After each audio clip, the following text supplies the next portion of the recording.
भारतीय supreme court के हाथों इंसाफ का कत्ल हुआ। भारतीय सुप्रीम कोर्ट ने मोदी सरकार की जबान बोलते हुए कहा कि मकबूजा कश्मीर भारत का अटूट अंग है। जो कौमें अपनी तारीख से सबक नहीं सीखती उनका जोग्राफिया बहुत जल्द तब्दील हो जाता है। 1971 में हमने अपनी तारीख से कोई सबक नहीं सीखा था, नतीजतन हमारा जोग्राफिया तब्दील हो गया और अब यही गलती हम एक मर्तबा फिर दोहराने जा रहे हैं। ये पूरी दुनिया को नजर आ रहा है वहाँ कश्मीर में क्या हो रहा है। इंडिया क्या उनके साथ ज्यादती कर रहा है।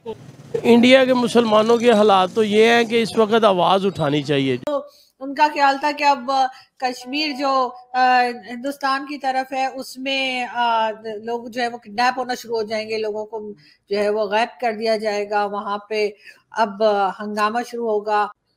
बीजेपी है या फिर प्राइम मिनिस्टर मोदी जो है वो भारत को हिंदुस्तान बनाकर छोड़ेंगे। तो मुझे ये भी समझ नहीं आई कि हिंदुस्तान तो है ही वो, तो अब उसको हिंदुस्तान बना के छोड़ेंगे, क्या मतलब है। पाकिस्तान की तमाम सियासी जमातें मुल्क तोड़ना चाहती हैं, सेपरेटिस्ट हैं, गद्दार हैं।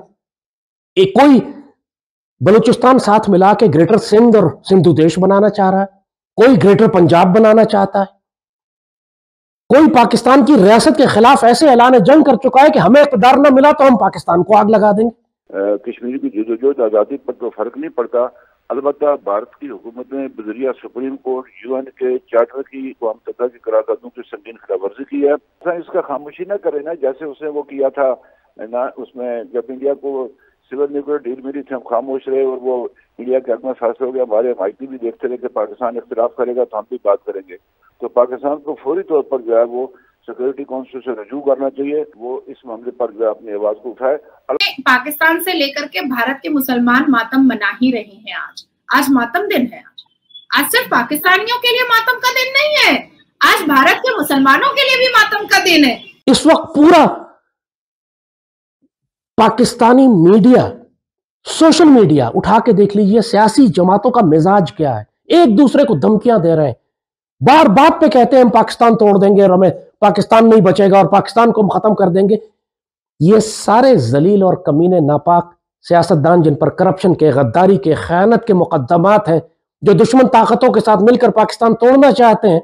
दोस्तों, सबको पता होगा आज सुप्रीम कोर्ट आर्टिकल 370 के सपोर्ट में बयान दिया है और पाकिस्तान में रोना धोना दोस्तों ये चल रहा है। पाकिस्तान मीडिया में लोगों को ये लग रहा था सुप्रीम कोर्ट बिल्कुल उलट फैसला देगा, मतलब जो डिसीजन मोदी सरकार 2019 में लिया था उसको आज सुप्रीम कोर्ट खारिज कर देगा, लेकिन ऐसा हुआ नहीं।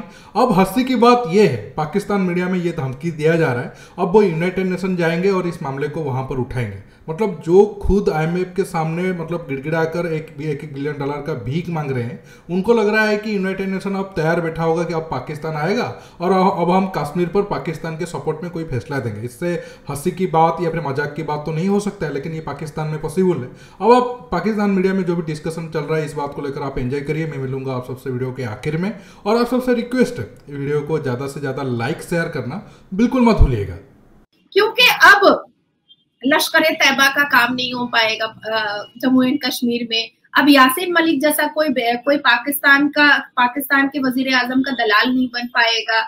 पिता के सामने बेटी का और पत्नी का बलात्कार होता था पिता को बैठा करके। लश्कर तैयबा और यासीन मलिक के हाथ खून से रंगे हुए थे।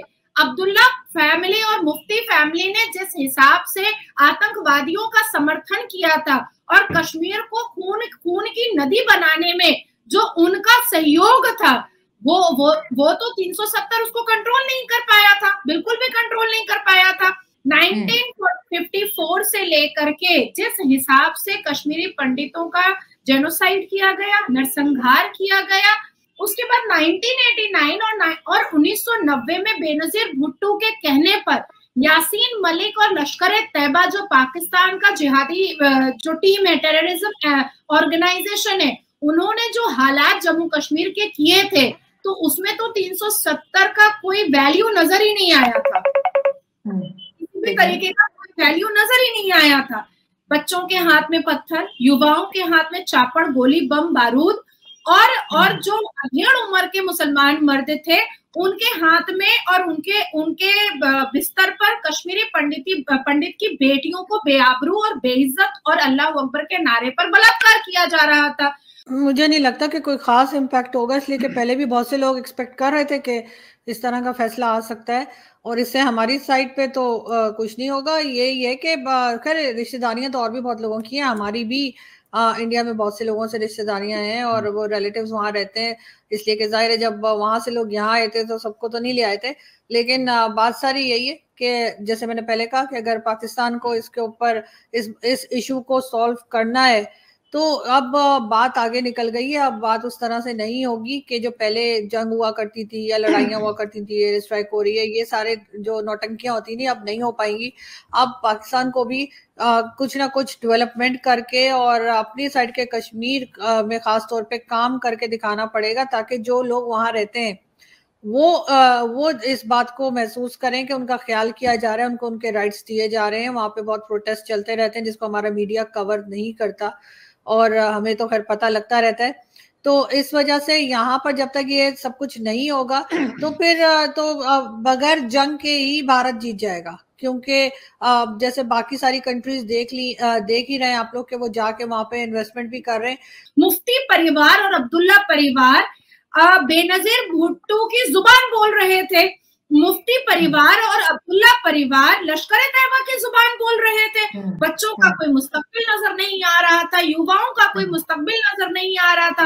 पाकिस्तान इलीगल ऑक्यूपाई कश्मीर की मस्जिदों से बेनजीर भुट्टो 1989 और 1990 में ऐलान करवाती थी और यासीन मलिक पपेट की तरह, दलाल की तरह बेनजीर भुट्टो की बात पर ये ऐलान हमारे जम्मू एंड कश्मीर और लद्दाख में करता था कि जितने भी कश्मीरी पंडित हैं वो अपना घर द्वार छोड़ करके भागे, नहीं तो जान से भी जाएंगे।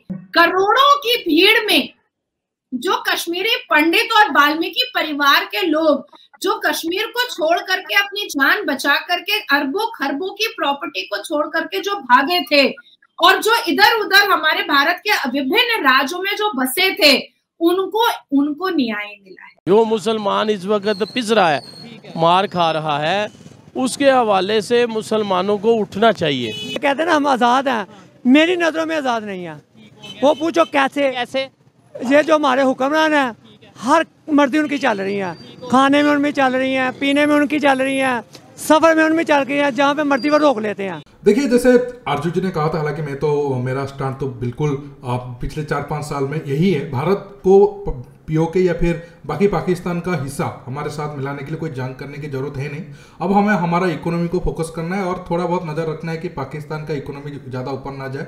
जिस हिसाब से वो डाउनवर्ड जा रहे हैं अपने कर्म के कारण, वो और ही डाउनवर्ड जाए, क्योंकि पाकिस्तान को बचाने के लिए बहुत सारे देश है, अमेरिका, चीन, सऊदी अरब और भी बहुत सारे कंट्री है जिसका नाम लूँ तो बहुत सारे लोग बिलीव भी नहीं करेंगे। नाम ले लेता हूँ, इजराइल, बहुत सारे लोग बोलेंगे इजराइल कैसे पाकिस्तान को सपोर्ट करता है। वो एक अलग इशू है, वो कभी बाद में डिस्कशन करेंगे, आज तो वो वाला इशू है नहीं। जो एनिमी हमें सामने से दिख रहे हैं उनके ऊपर डिस्कशन करते हैं। तो अब हमें हमारा फोकस वही होना चाहिए। पाकिस्तान आगे आने वाले 7-8 साल में उसका इकोनॉमी इतना बर्बाद होगा कि वो तो टूटने से उनको कोई बचा नहीं पाएंगे। ये सारे देश कितने दिन तक इसको बचाएंगे? तो फिर पीओके क्या, पंजाब, सिंध, जो भी हिस्सा हमें जरूरत हो आगे आने वाले टाइम में होगा, वो हमें हमारे देश में शामिल कर लेंगे। लेकिन दोस्तों, पिछले वीडियो में जो 2 पॉइंट पर मैंने डिस्कशन किया था, अब फिर से मैं उसे दोहराना चाहूँगा।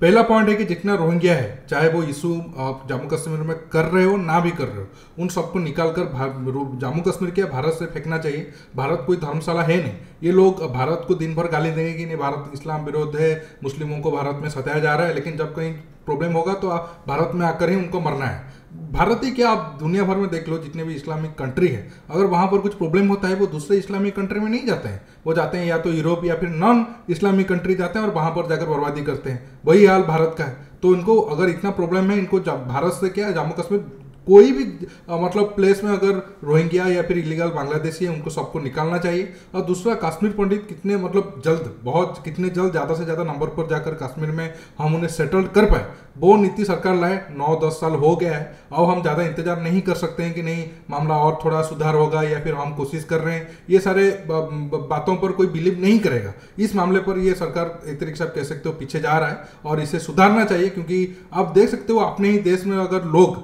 शरणार्थी बनकर 20-30 साल से रह रहे हैं, ये हमारे मुंह पर एक तमाचा जैसा है। चाहे हम कितने भी बहाना कर ले, इस हकीकत से हम पीछे नहीं हट सकते हैं। दोस्तों आज के टॉपिक में बस इतना ही। आप इस मुद्दे पर क्या राय रखते हो नीचे कमेंट बॉक्स में कमेंट करके बताइए, और ये वीडियो को ज़्यादा से ज़्यादा लाइक शेयर करना बिल्कुल मत भूलिए। दोस्तों रुकता हूँ, बहुत जल्द और एक न्यू टॉपिक के साथ मिलूंगा। नमस्कार, जय हिंद।